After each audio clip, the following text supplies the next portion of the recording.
అయ్యదుడరి political లీడర్లకు నోటీసులపై త్వరలో చెప్తాం. Phone tapping కేసులో దర్యాప్తు పారదర్శకంగా జరుగుతున్నది. హైదరాబాద్ సిపి శ్రీనివాసరెడ్డి వెల్లడి.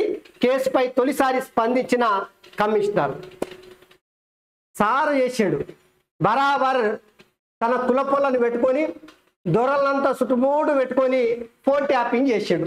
గా ఫోన్ ట్యాపింగ్ మొత్తం సార్ మెడకు చుట్టుకున్నది. ఇప్పుడు ఇన్ని దినాలు జరావాల కులపొల్ల అధికారులకు మాత్రమే, అంటే పోలీస్ డిపార్ట్మెంట్లో ప్రణీత్ రావు నుంచి మొదలుకొని ప్రభాకర్ రావు వరకు.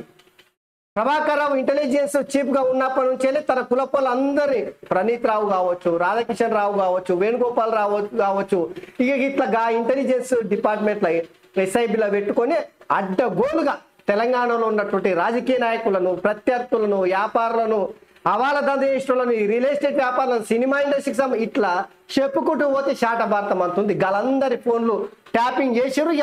గా ట్యాపింగ్ సంబంధించినది మొత్తం సార్ మెడకు చుట్టుకుంటే మొన్న కరీంనగర్ అటనే సూర్యాపేట వెళ్ళిన రోజు నేను ఆ ఫోన్ ట్యాపింగ్ మీద 2 దినాల్లో మాట్లాడతా అని చెప్పిండు. ఏమైంది మరి? ఉలుకు లేదు, పలుకు లేదు, ఏమి లేదు. సార్ తీసుకొని చెంచల్గూడనో లేదంటే చెర్లపల్లి జైలునో రేవంత్ రెడ్డి పెట్టుడు ఖాయమే కనిపిస్తుంది.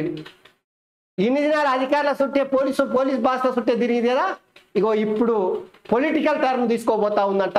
పొలిటికల్ లీడర్లకు నోటీసులపై త్వరలో చెప్తాం. ఫోన్ ట్యాపింగ్ కేసులో దర్యాప్తు పారదర్శకం. రేవంత్ రెడ్డి వదలడు నాకు తెలిసినంత వరకు.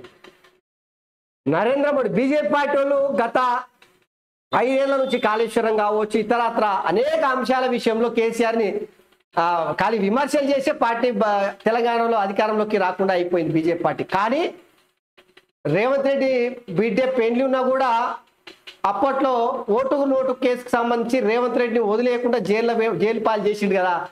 ఇక రేవంత్ రెడ్డి వదులుతాడా? ఇప్పుడు దొరికింది ఆయుధం, వజ్రాయుధం లాంటి అస్త్రం రేవంత్ రెడ్డికి దొరికితే కేసీఆర్ని వదిలిపెడతాడా? అందుకే మొన్న మాట్లాడింది కదా, చెర్లపల్లి జైల్లో ఖచ్చితంగా డబుల్ బెడ్రూమ్లు నువ్వు తెలంగాణ ప్రజలు కట్టలేవు, నేను మాత్రం బరాబర్ నీ కుటుంబ సభ్యులకు మొత్తం డబుల్ బెడ్రూమ్ కట్టిస్తా, ఆ జైల్లోనే నిన్ను ఖచ్చితంగా పడేస్తా అని చెప్పాడు. సో అది నిజంగానే ఫోన్ ట్యాపింగ్ సంబంధించి లీడర్ల చుట్టూ ఇప్పుడు బీఆర్ఎస్ పార్టీలో 2 మంత్రులు, ఎంపీలు, ఎమ్మెల్యేలు, ఎమ్మెల్సీలు, ఇక చీఫ్ బీఆర్ఎస్ పార్టీ చీఫ్ వీళ్ళందరి మెడకు చుట్టుకుంటుంది. త్వరలోనే దీనికి సంబంధించింది మొత్తము బయట పెడతామని చెప్పేసి హైదరాబాద్ సిపి శ్రీనివాసరెడ్డి నిన్న చెప్పిండు. చూడండి, ఒకవైపు ఇది జరుగుతుంది, కేసీఆర్ది పరిస్థితి ఎంత గందరగోళం.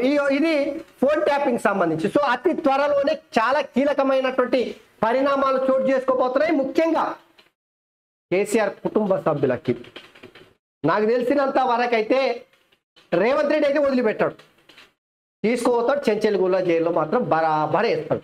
పుట్టినయ్యాడు ఈయన జరిగినట్టు కేసీఆర్ చేసినటువంటి పాపాలు ఏవైతే ఉన్నాయో గా పాపాలను మొత్తం కూడా జైల్లో పెట్టి ఆ పాపాలు చేసినటువంటి పాపాలు ఉట్టినవుగా 100 గుడ్లను తిన్నటువంటి రాబందంతా ఏది దూడని దివ గడ్డి అన్నట్టు కేసీఆర్ చేసినటువంటి పాపాలు మొత్తం నేను చేయలేను అని చెప్పేసి చెప్పినంత మాత్రం పునితులు కాదు కదా. ఇగో గట్టనే ఇప్పుడు చేసిన పాపాలన్నీ లెక్క పెట్టే పరిస్థితి వస్తుంది.